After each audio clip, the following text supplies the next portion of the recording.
Hello guys, মোয়া health টক্সের পক্ষ থেকে অনেক শুভেচ্ছা ভালোবাসা জানিয়ে আজকের টপিক তোমাদের সঙ্গে শেয়ার করছি। আশা করি তোমরা সবাই ভালো আছো, আমিও ভালো আছি। ওকে, তো তোমরা অনেকেই আমাকে বলছিলে যে দিদি স্কিন ইনফেকশন হচ্ছে, হাতের ছাল উঠছে, আর হচ্ছে অনেক সময় এটা কি হচ্ছে গায়ের উপরেও চলে আসছে।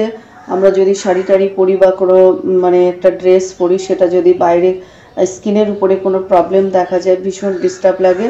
তো আজকে আমি সেই টপিকটা নিয়ে এসেছি। এই যে আমাদের হাতে চামড়া ওঠে বা স্কিনের যে প্রবলেমটা হয়, স্কিন ইনফেকশন হয়, এটার পিছনে কিন্তু অনেকগুলো কারণ রয়েছে। বিশেষ করে মহিলারা তারা কি করে, অনেক সময় জলে কাজ করে, ঠিক আছে। অতিরিক্ত জল ব্যবহার করার ফলে কিন্তু আমাদের সেই ন্যাচারালি অয়েলটা কিন্তু নষ্ট হয়ে যায়, আর তার কারণেই আমাদের হচ্ছে চামড়াগুলো উঠতে থাকে, স্কিনটা পুরো ড্রাই হয়ে যায়, ঠিক আছে।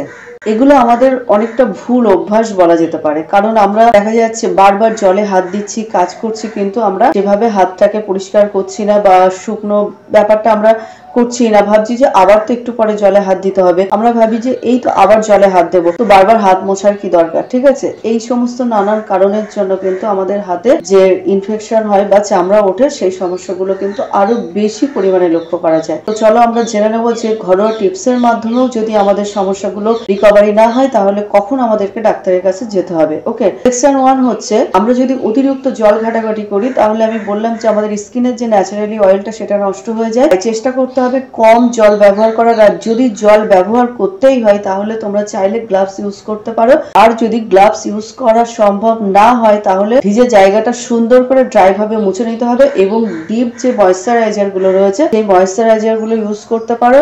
আর যদি নারকেল তেল ইউজ করো, খুব ভালো কথা। সেকশন 2 হচ্ছে, হিউমিডিটি যদি কম হয়ে যায় তাহলে আমাদের স্কিনের ন্যাচারাল যে অয়েলটা সেটাও কিন্তু নষ্ট হয়ে যায়। নাম্বার 3 হচ্ছে, ডিটারজেন্ট বা হার্ড যে কেমিক্যাল ডিটারজেন্ট গুলো রয়েছে সেগুলো যদি আমরা বারবার ইউজ করতে থাকি, তাহলে কিন্তু আমাদের যে হাতের চামড়া গুলো রয়েছে সেগুলো নষ্ট হতে থাকে। তাই চেষ্টা করতে হবে যে আমরা ওই ডিটারজেন্ট বা হার্ড কেমিক্যাল যেগুলো রয়েছে সেগুলো একটু কম ইউজ করব। তারপরে নেক্সট যে সেকশন 4, সেটা আসছে ফাঙ্গাল ইনফেকশন। এই ফাঙ্গাল ইনফেকশন আমরা যদি বারবার জল ঘাটাঘাটি করতে থাকি বা জলের কাজ বারবার করতে থাকি, তাহলে স্কিনে একটা ফাঙ্গাল ইনফেকশন হতে পারে। এটা যদি কন্টিনিউ দীর্ঘ দিন ধরে স্টে করে যায়, তাহলে কিন্তু আপনাকে অবশ্যই ডাক্তারের পরামর্শ নিতে হবে। আপনি হয়তো ঘরোয়া টিপস কিছু ফলো করছেন, তাতেও কোনো কাজ হচ্ছে না, তাহলে আর বেশি দেরি না করে কিন্তু অবশ্যই আপনি ডাক্তারের পরামর্শ নেবেন। সেকশন 5 হচ্ছে, এমন অনেক ভিটামিন আছে যে ভিটামিন গুলোর অভাবে কিন্তু আমাদের স্কিন ড্রাই হয়ে যায় বা ছাল ওঠে। সময় দেখা যাচ্ছে স্কিনের ভিতরে র্যাশ র্যাশ মতন হচ্ছে, চাপ দিলে জল পাস হচ্ছে,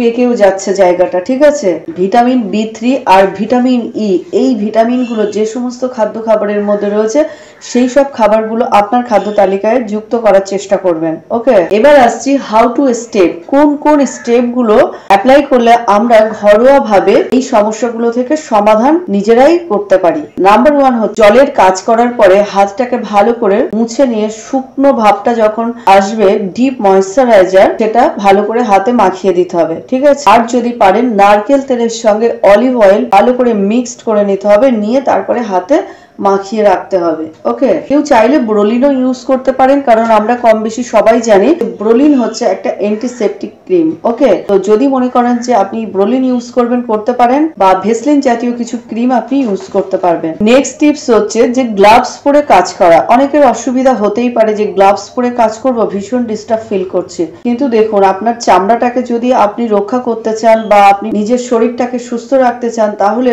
এমন অনেক জিনিস আছে যেগুলো আমাদের একদম পছন্দ নয়, কিন্তু তবুও করতে হয়। এই যে ওষুধ, যারা ওষুধ খাচ্ছেন তাদের কি ওষুধটা ভালো লাগে খেতে? ওষুধ কি কোনোদিন ভালো হয়? না, হয় না। তবুও আমাদের ওষুধ খেতে হয়, কারণ আমাদের শরীরটাকে সুস্থ রাখার জন্য ওষুধটা আমরা চোখ কান বুঝিয়ে খেয়ে নিই। সেরকম আমি যদি আমার হাতের স্কিনটাকে ঠিক রাখতে চাই, তাহলে আমাকে গ্লাভসটা অসুবিধা মনে হলেও ইউজ করতে হবে। নেক্সট টিপস হচ্ছে, হার্ড অ্যান্টিসেপটিক যে সাবানগুলো রয়েছে সেই সাবানগুলো একটু কম ব্যবহার করার চেষ্টা করতে হবে। তারপরে টিপসটা হচ্ছে, নারকেল তেল আর অ্যালোভেরা জেল যেটা রয়েছে, এই অ্যালোভেরা জেল নারকেল তেল ভালো করে মিক্সড করে কিন্তু হাতে মাখা যায়। আমি এখানে অনেকগুলো টিপস শেয়ার করছি, যার যেটা পছন্দ সে সেই টিপসটা ফলো করবেন। আর কমেন্টে অবশ্যই জানাবেন যে কোন ঘরোয়া টিপসটা ফলো করে আপনার উপকারে। সরি, নেক্সট টিপস হচ্ছে 1 চামচ মধু নেবেন আর 1 চামচ দুধ নেবেন, নিয়ে সেটাকে ভালো করে মিক্সড করবেন। ওকে, মিক্সড করে সেটা হাতে ভালো করে 15 মিনিট মাখিয়ে রেখে দেবেন। 15 মিনিট মাখিয়ে রেখে দেওয়ার পরে হাতটাকে আপনি ধুয়ে ফেলুন। এতে দেখবেন যে আপনার হাতে একটা ন্যাচারাল ভাব এসছে এবং এই যে স্কিন ড্রাই হচ্ছে বা একটা ইনফেকশনের ব্যাপার, এটা কিন্তু আস্তে আস্তে কমে যাবে। তবে আমি বারবারই একটা কথা বলছি, তোমরা যদি